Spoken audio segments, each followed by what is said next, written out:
Shalom,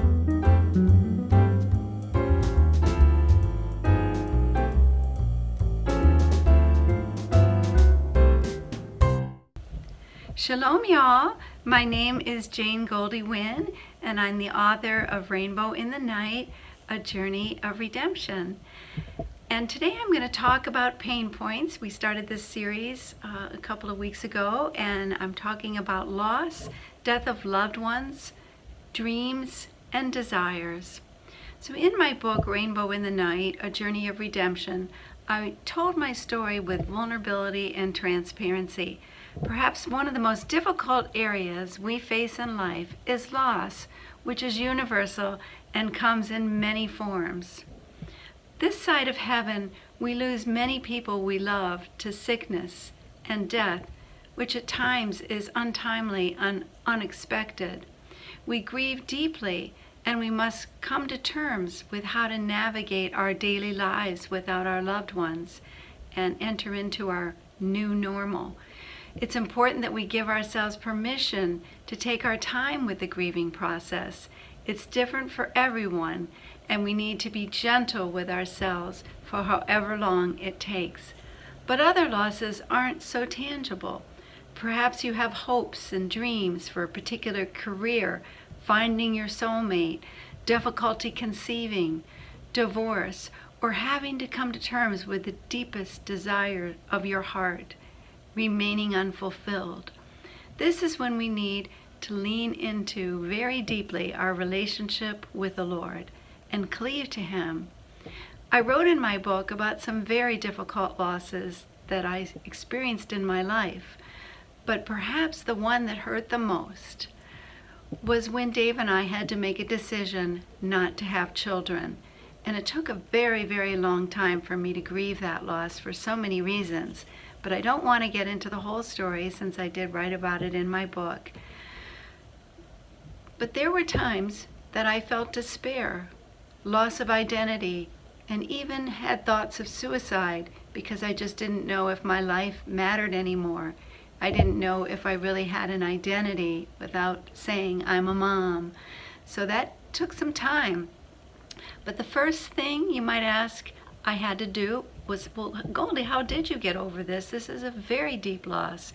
Well, the very first thing is I had to get it out in the open. I had to talk about it honestly and even seek professional help and ask my friends to pray for me during the very dark season, because I felt alone oftentimes, like I was the only one in the world who wasn't going to have children. I know that that's not true, but at the time, that's really how I felt. And I also started to engage in life-giving activities and allowed myself to grieve what might have been if I had actually become a mother. But I listened to godly counsel, read my Bible, and prayed every day, and I earnestly sought the Lord to reveal His plan for my life. I was surprised when He revealed His will for my next season, but I embraced it. And I came to see that His ways are so much higher than our ways. For my thoughts are not your thoughts, neither are your ways my ways, declares the Lord. As the heavens are higher than the earth, so are my ways higher than your ways, and my thoughts than your thoughts. Isaiah 55, 8-9, NIV. It comes down to choice and trust. Will we allow the Lord to heal the wound so we can move on and fulfill the purposes for our life? Or will we allow bitterness to set in and unforgiveness to rob us from experiencing joy and freedom? We have the choice to become bitter or better. I'm deeply grateful that I chose to surrender completely to the Lord and allowed His transforming love to heal my broken heart. And I know you can do the same. And please know that I am here for you. I love the scripture. I will give you hidden treasures, riches stored in secret places, so that you may know that I am the Lord, the God of Israel, who summons you by name. Isaiah 45:3. And please, please feel free to email me. My email is on my website, janegoldywyn.com, and I would love to be able to talk to you if you're going through a deep loss or you just need some encouragement, because you can feel isolated and we don't want that to happen. So please just remember to talk, to pray, to get it out in the open. Don't keep it locked up inside, because that's not going to help you.